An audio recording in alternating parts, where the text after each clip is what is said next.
Euromaxx highlights. And here's your host, Louise Houghton. Welcome to the programme from our studios here by the Brandenburg Gate. Thanks for tuning in. Let's get this show on the road with a look at our topics.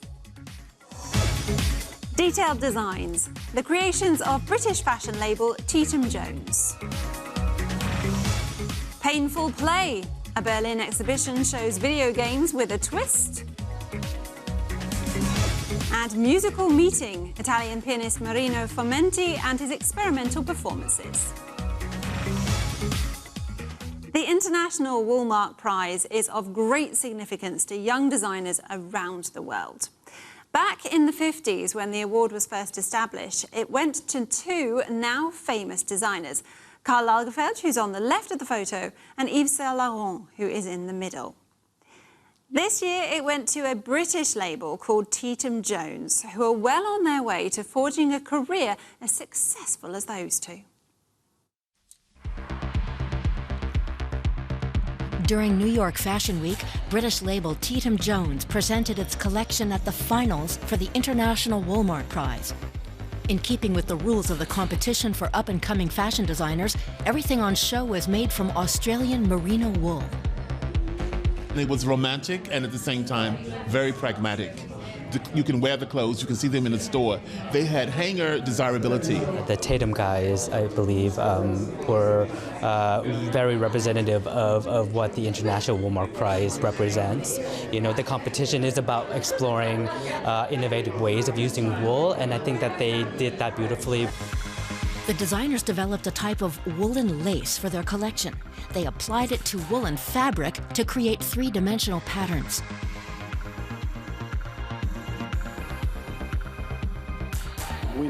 And this idea helped Teatum Jones to beat more than 70 other entrants in February and scoop the €65,000 prize in the category Women's Wear.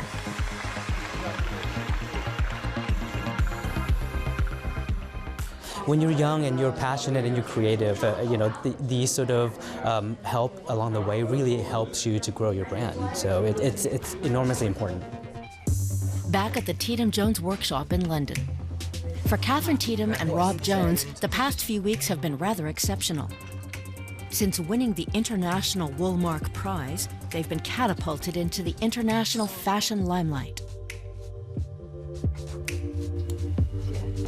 It's very exciting at the moment, so it was good. It was good. It was just it was a bit of a bang kind of when it happened. I think there's always some kind of, you need that retrospective time to allow yourself to actually really take in everything that's happening. But there's not actually a kind of clear space of time. We have not stopped. So we did New York, we came back and had 5 days to put on our London Fashion Week show, which kind of regardless of the competition, that's our focus, that was happening anyway. We then go to Paris, we've just come back from Paris. We have travel that's scheduled out for the next 12 months. The two designers, who are strictly business partners, met several years ago in Italy while working for the fashion house John Richmond. Both wanted to return home to London. In 2010, they set up their own label to achieve that goal. To match the standards of big luxury labels, they have everything produced in Britain. And thanks to a direct dialogue with their suppliers, they've been able to do something very special, despite the label's small size. We are inspired by human stories, and each season we find that human story and it takes us onto this kind of world where we build our mood and inspiration, and that is kind of the starting point for us each season. For example, the label's Woolmark collection was inspired by an English nun who set up a woolen mill in a small Irish town at the end of the 19th century. She helped provide the inhabitants with a livelihood. This story is reflected in the fabrics created by the designers. Our aesthetic is bold, it's exquisite, it's modern and it's polished. So every textile that we do has to encompass that visual aesthetic, but it will be inspired by the particular human story that we're looking at that season. In addition to the €65,000 prize money, Teatum Jones have also won new sales opportunities. Some of the world's most prestigious fashion retailers are going to stock their collection, including Saks Fifth Avenue in New York, Harvey Nichols in London, and My Teresa, an online shop for high-end fashion. What's really exciting at the moment is that we have this global platform to show what we do, and we're really ready for it now. So we're going to kind of take it and run with it. Are you scared? No. No. This is what we do. This is what we work for. This is what we dream about. Catherine Teatum and Rob Jones are two British designers who are going places. And thanks to the International Woolmark Prize, they're likely to reach them even sooner. Now, playing video games can be seen as a solitary thing to do. These days, though, social media has made video games more interactive as people watch each other and give each other tips on how to play. An exhibition in Berlin takes this to the next level by getting visitors to physically interact with each other and the computers. You need to be brave, though, as it tests your pain threshold. 3 gamers in action, Sawyer, Dozer, and Wiesen from the Crash Academy YouTube channel have agreed to go offline to visit the Berlin Museum of Communication. They're checking out the No Pain, No Game exhibition for Euromaxx. Here, the world of computer games comes alive, taking on a physical dimension. Take the Pain Station, for instance. Players use their right hand to play Pong, but every time they make a mistake, their left gets punished. Electric shocks, heat, and slaps. Whoever pulls their hand away first loses. It's a case of physical and psychological warfare.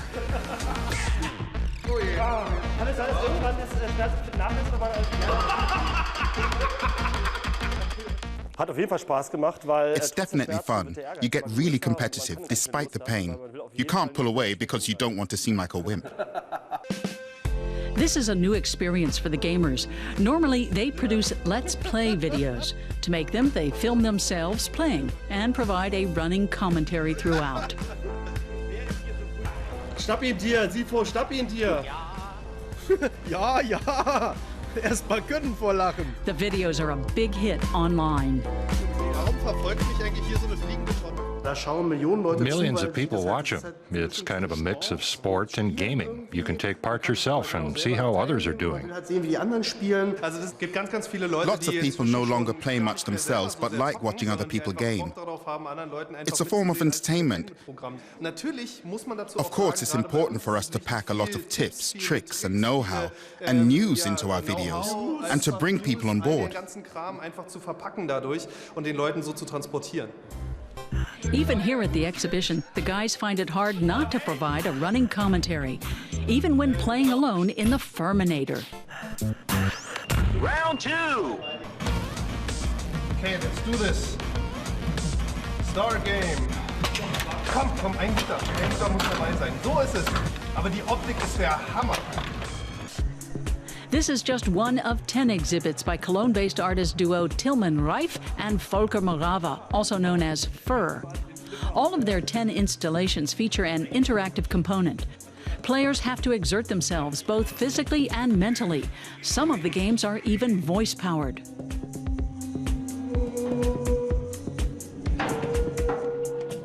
The games that we build challenge users to interact with the computer in a particular way. We experiment with the different forms of communication that exist between people and machines. Exactly.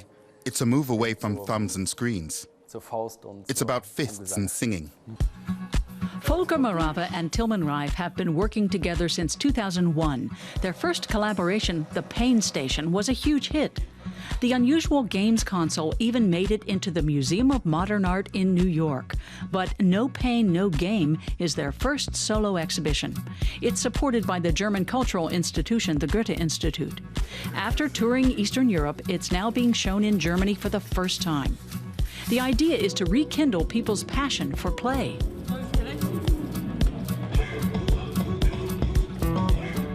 It's something that somehow gets lost. Kids are totally open. They do everything. Sing, scream, try new things, press every key. They don't worry about anything. As you get older, you lose that. This exhibition gives you the chance to be a kid again. Round 3. It doesn't take the gamers long to find their inner child. They dive right into the snake pit, a physical take on an early cell phone game. Welcome. And no, this is not 1993. But I think we all played this game on our old Nokia 6310. Now I'm right across from him. We're even bumping into each other. So what's the verdict? I think it's a great concept. It really challenges players physically. It's so much harder than just playing with a joystick and hitting a few keys. You know what I'm talking about. Gaming brought to a whole new level. No Pain, No Game is all about rediscovering the joys of play. A physical challenge in a digital age.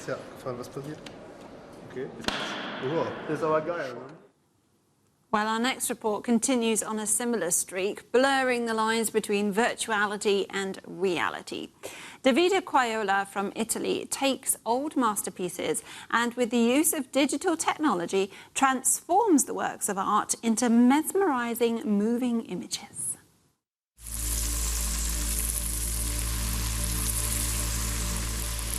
Landscapes that appear to dissolve.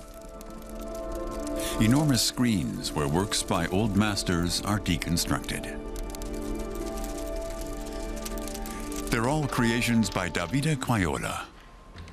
He comes from a family of artists and grew up in Rome, surrounded by the cultural treasures the city is famous for. Although the world of computing captured Quaiola's interest early on, art never lost its hold on him.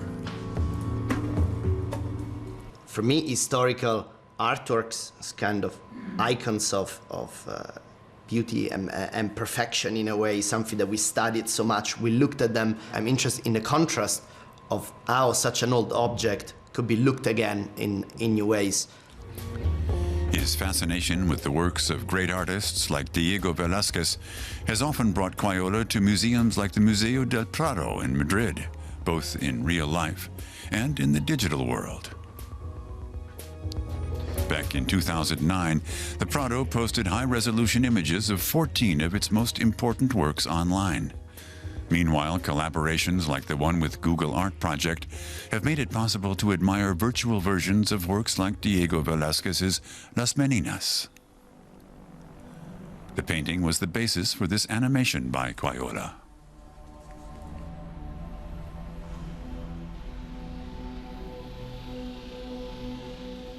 It is obviously a celebration of these masterpieces, is a reflection of my interest towards these masterpieces, but it's also a reflection on how society is leaving this digital mediation in a way, how we are changing the way we look at the world and therefore at these objects. The Tiger Hunt by Peter Paul Rubens was also transformed into a work of abstract art. Quaiola uses custom computer software to study the paintings. Then he employs algorithms he developed himself to recalibrate the works, exposing their underlying geometric structure. The result combines classical art with a digital aesthetic. My relationship with technology, it's not just as an instrument, I think it's almost like a collaborator. I like to develop tools that I can have an exchange with. It's almost a process of discovery in itself, working with technology. So technology is not just there as a way to serve an idea, but rather as a way to shape the idea itself, to have a kind of conversation. In addition to his sculptures and prints, Quaiola also works in other media. His next project, a robot that can create sculptures, will appear at a live performance in Berlin. In Quaiola's work, the real and the digital are complementary rather than contradictory. A lot of, kind of younger generation, digital natives, engaging a lot with technology as a subject itself to explore. Davide Quaiola's art captures one of the defining features of our age, the gradual merging of the virtual and the real. Well, people love to submerge themselves in fantasy, whether through the virtual world of video games or film and TV. Some even dress up as their favourite characters. This is called cosplay, a word put together from costume and role play. Most of the characters seen are from Japanese comic books, cartoons or video games. And every year, cosplayers, as they're known, get together at the Leipzig Book Fair in Germany to show off their latest disguise. Fairies, mythical creatures, and fantastical figures. Cosplayers bring characters to life from manga comics, anime cartoons, and fantasy stories. In the role of the guardian Albedo from the Japanese anime Overlord, 26-year-old Lisa Laudanum wanders through the halls of the Leipzig Book Fair where the manga comic convention is being held. When you walk through a city like this, people look at you like you're weird. Who needs that? At a convention, you meet people with the same hobby, who like to walk around in cosplay, and watch the same series and read the same mangas.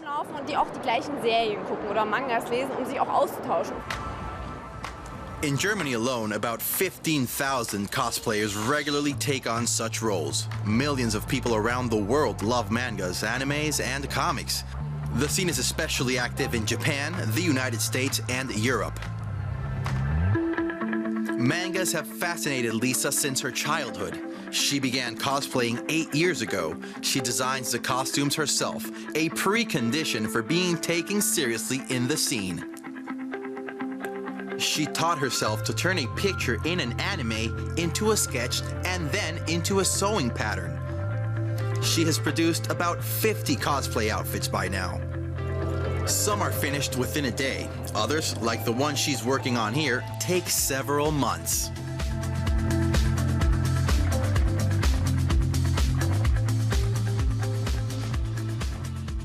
The challenge in cosplay is that you have to design and create something that never existed before.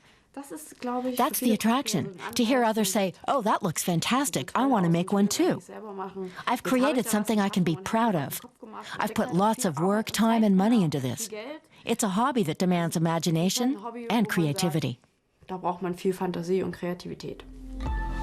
Cosplay is also an expensive hobby. Costumes often require hundreds of euros to make. Accessories like a pair of wings take a lot of work. Lisa Laudanum's real name is Lisa Augstein, and she works as a medical technician. For her hobby, she's always experimenting with new materials. For example, thermoplastic fabric. When it's heated, it can be turned into any shape desired. This suit of armor, with all its individual pieces, is Lisa's most difficult project so far. When you start something new, you consider all the details. Sometimes you think, oh, I wish I hadn't started this. But when you're finished, you're glad you did it. A small but effective detail is the finishing touch to this cosplay outfit: colored contact lenses.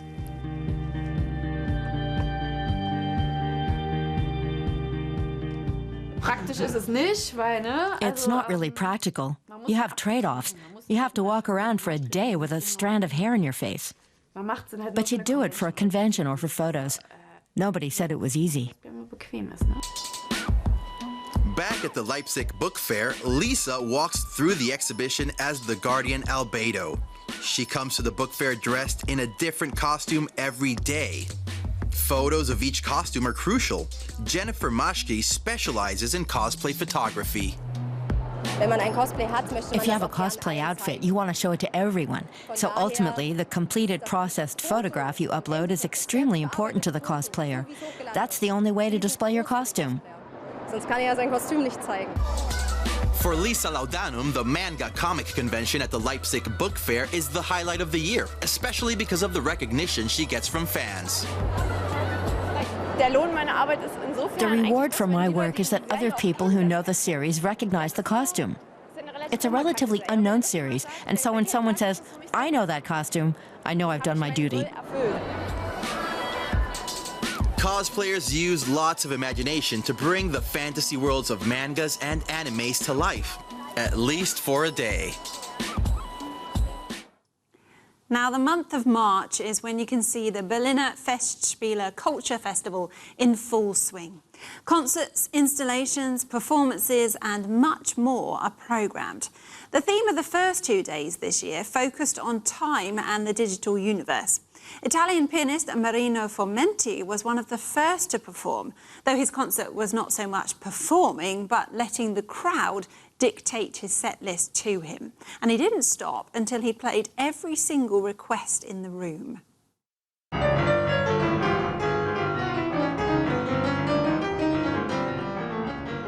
Now that's what you call getting another perspective on contemporary music. Marino Formenti lets audience members crawl under the piano during his interpretation of a piece by Austrian composer Bernhard Lang.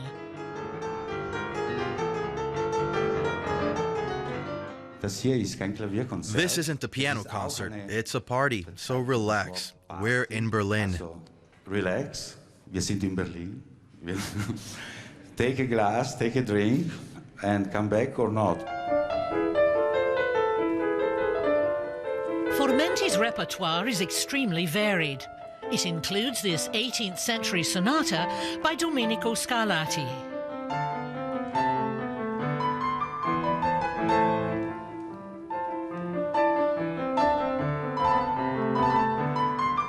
Audience members can have their say and make special requests.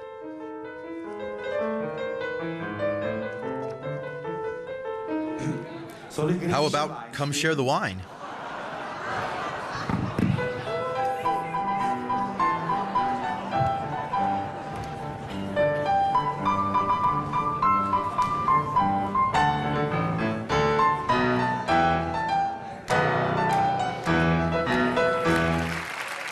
These classical music fans also appreciate this popular tune. Spontaneity also plays a part. Formenti looks for people to play along with him and finds Bastian.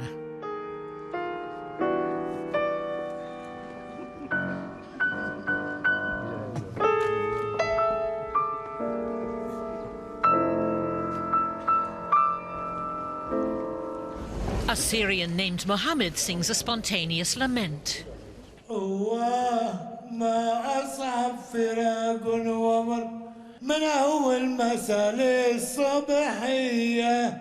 Thank you.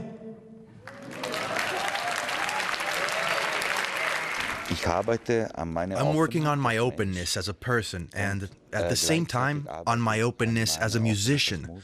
The sound opens up. It's musical work, too. The Italian musician has long experimented with new kinds of performances. For his project Nowhere, he lived and played in public spaces, like here at the City Museum in Graz, Austria, in 2010. Golgata Picnic, a composition by the Argentinian Rodrigo Garcia, criticizes insatiable consumerism. Formenti performed it naked at the grand piano. Back at the Berliner Festspiele. During the course of the evening, the audience has moved seats, chatted with the pianist, and got to know other concert-goers. I think it's great to experience the home of the Berliner Festspiele in this way, but it takes some getting used to. It's extremely fascinating in a multisensory way to completely think outside the box like this, for everything to be a bit freer. It's lovely to be able to stretch out like this, to be able to look around and walk around in the space. It's really lovely, a bit like an amphitheater. The concert, Time to Gather, opened the Märzmusik Festival, one of Germany's most important contemporary music showcases. Formenti didn't stop for almost 6 hours until he'd played all the audience's requests. I think the evening was pretty successful, to be honest. I'm relatively happy. At first, people were a bit reserved. Maybe I'd hoped more of them would have come in with drinks and that there'd be more of a party atmosphere. But they did bring along the necessary openness for the repertoire and the situation. That worked out well. aufgegangen. Marino Formenti is an unpretentious maestro, a musician who takes his audience seriously.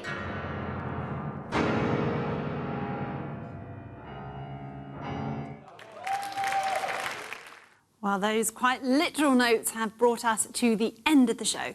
Thanks for tuning in, and until next time, from all of us here, take care and goodbye.